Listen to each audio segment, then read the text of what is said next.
زما نوم سر محمد یان محمد زوی د نازیان اوسېدونکی په داعش وسله والو سره وم او موږ ویلی چې صحیح جهاد دی موږ قمندان او توپیل په نامه قمندان دی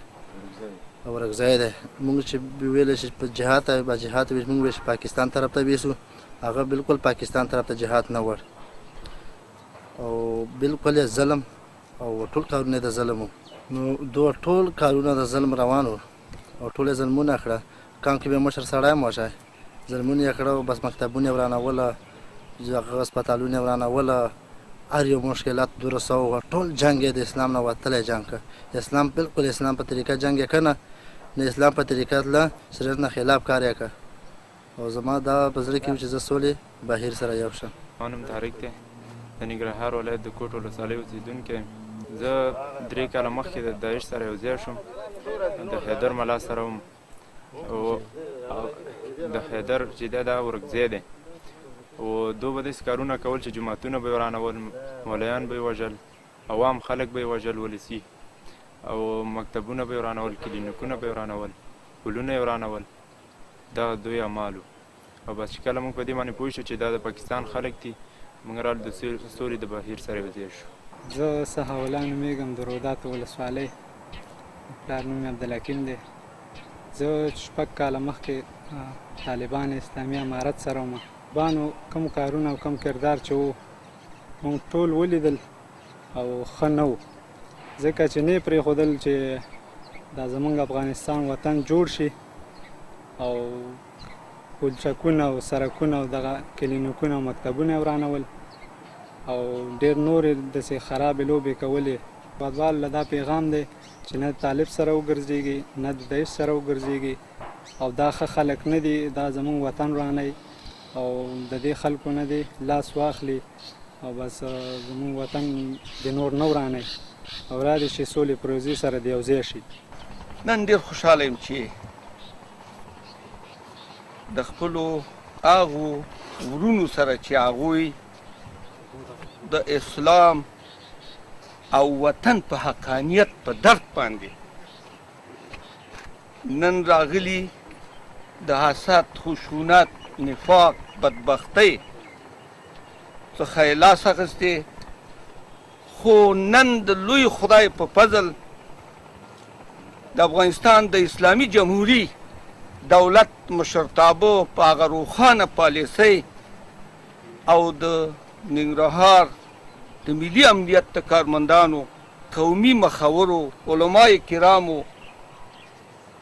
او د دوی په وساطت او د دې لارې د حقانیت په درک باندې دوی وتوانېده او خپل هغه ټوپک چې په هغې زه ایشتم زما عزیز ایشته زما وطنوالي ایشته هغه یې نن کېښود د خدای ډېر شکرګزار یو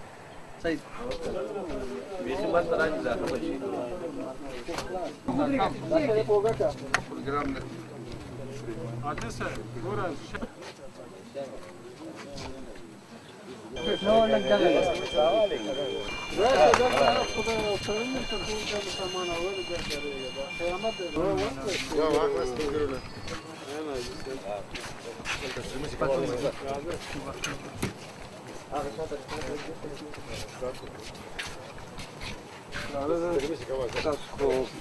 ګران خلک یاستئ ولیدو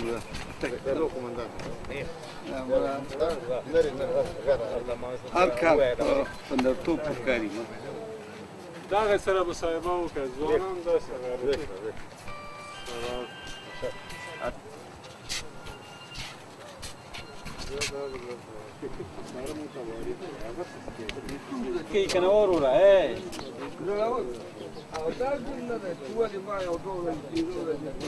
پنځلس کسه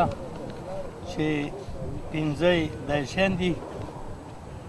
سر محمد قمندان دی او 10 کسه طالبان چې سحر الله قمندان دی په کوګیانو ولسوالۍ پچرګام ولسوالۍ چپریر ولسوالۍ د کوټ ولسوالۍ روسي سره د کې فعالیتونه کول او اوس راغله د خپل سولې دغه سره یو ځای شو د مایدر ملا په ګروپونو کې ما کار کړ په خپله د ګروپ کمانډان وم او دا ټول کارونه په د پاکستان او ټول به سپلو رانګ شو بس جو مدرسه ورانه کړی او هسپتال ورانه کړی دا کیسې مونږ ته کړې او بس مونږ زړه ونه منله او بس سولې بهیر ته بس ځان یو ځای مونږ څه وخت په هغه کې پاکستان ته لګلي وو له پاکستان ته په تشکیل لاړ شاته پاکستان ته چې لاړ ولته جنګ دوام مونږ ته نه راکړو مناسبه پاکستان خلک څنګه ځای کنه د حکومتي بس مونږ بیا راکېوتو هغه ځای نه چې هغه ځای نه راغلو به دلته مې لږ وخت و بس بیا دلته نور جنګونه شروع کړو بس مونږ ورته وویل دا خبره مونږ په زړه کې وکړه چې افغانستان خلکو سره چې جنګ کا مونږ نه وکړو انشاءالله چې بس مونږ افغانستان حکومت سره بس خاصې ودرېږو در څنګه نه هغه ته زه دا حاصل لرم چې بس ټول د راشي او بس ما د خپل کورونه به او ما د خپل کور هغه فضا به خپل دولت لا راشي بس سولې بهیر سره بس زما نوم سهاولا د رودات ولسوالۍ اوسېدونکی یم چې مخکې موږ زه د طالبانو سره وم اسلامي امارت کې او 6 کاله مې پکې تېر کړي دي او ډېر وخت هم پکې تېر کړ نو دا د بل چا د خوا تکمیل کېږي د نورو ملکونو د خوا نه او زمونږ وطن رانی زمونږ وطن کې شر جوړی او زما د ټولو وطنوال ته دا پیغام دی چې کم خلک د اخوا خلکو سره د طالبانو یا د داعشیانو سره باید چې د سولې پروژې سره یو ځای شي ټول